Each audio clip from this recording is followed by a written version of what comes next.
Hello everybody, welcome back to my Python series.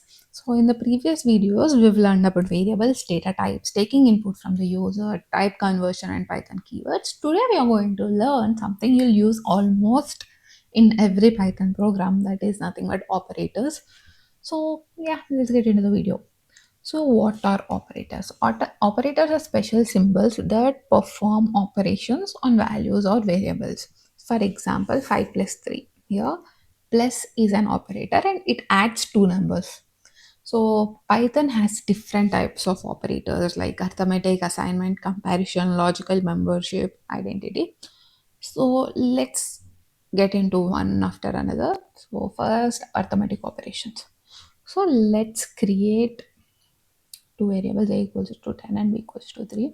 Now here for addition you'll be using plus, for subtraction minus, for multiplication you'll be using star, for division you are using slash.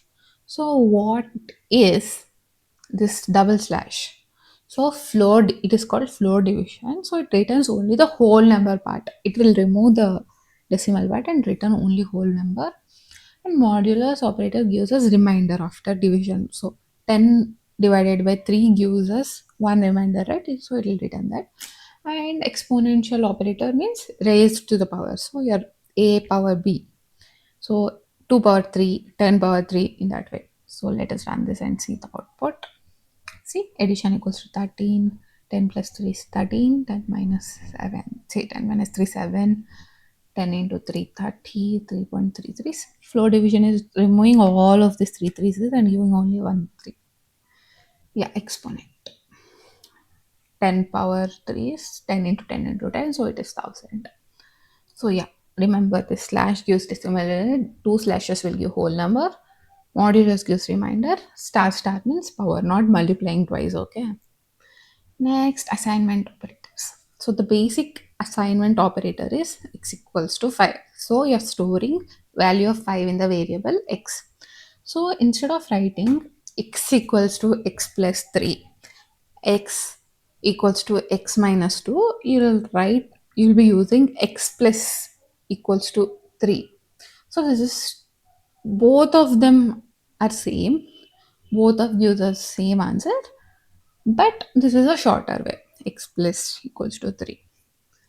So yeah, that's all.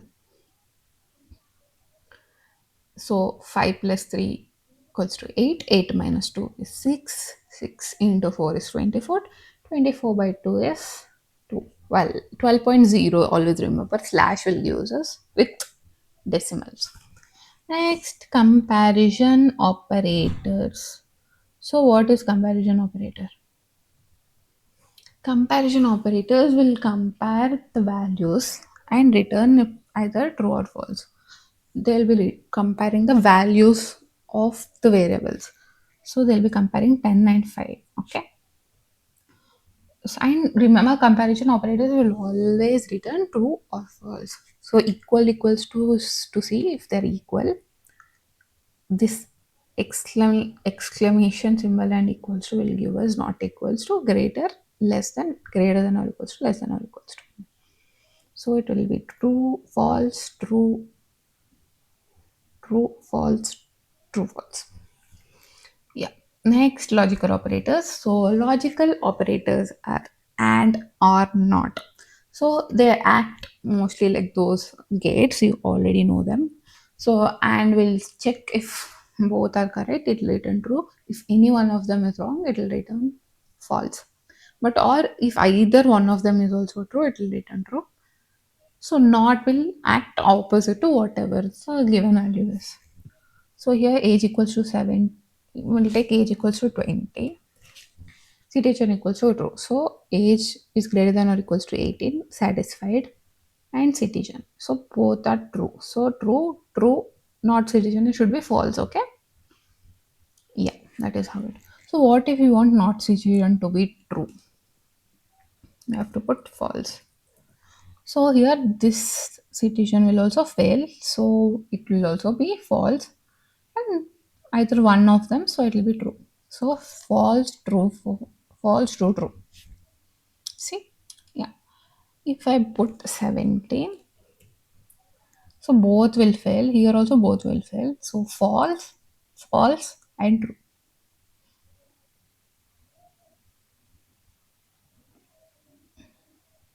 You understood the difference, right? Yeah.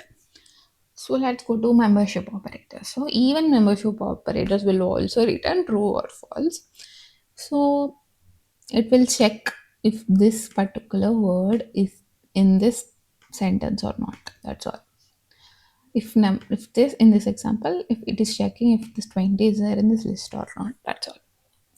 So what if I write print Python in text? Should it return true or false?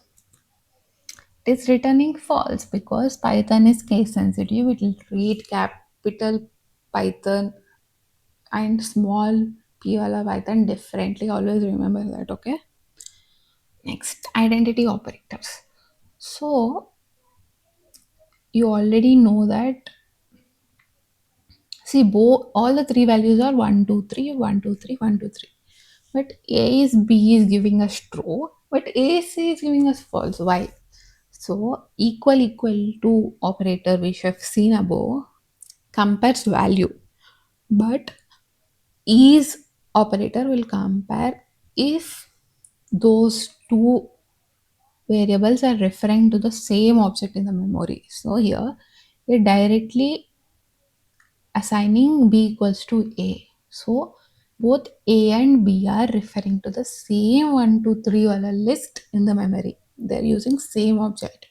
But C is creating a new object. That is why A is B is true, but A is C is false. But A is equals to C because they're having same values 1, 2, 3, 1, 2, 3. They're not referring to the same object in the memory. So this is a different object and the new object is created here. So in the same way, if D equals to C, then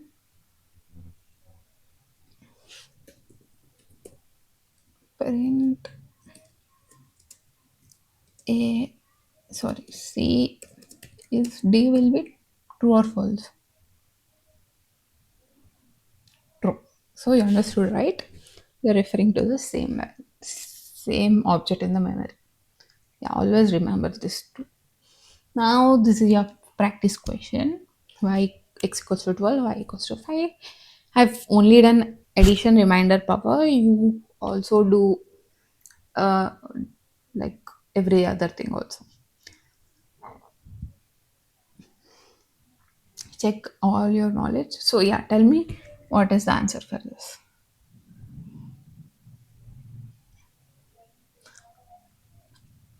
17.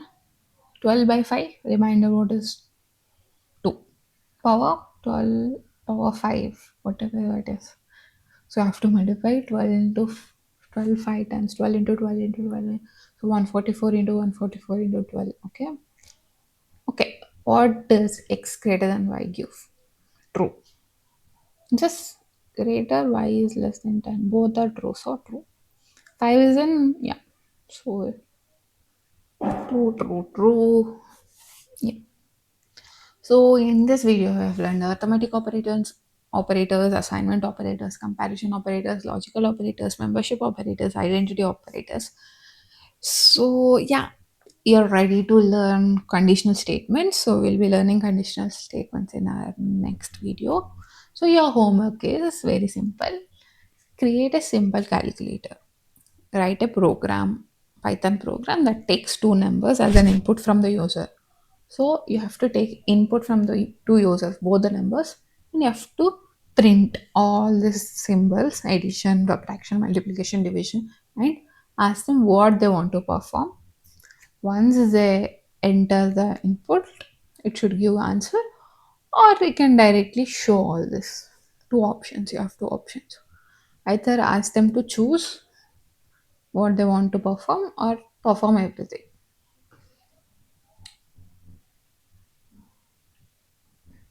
Yeah, that's all.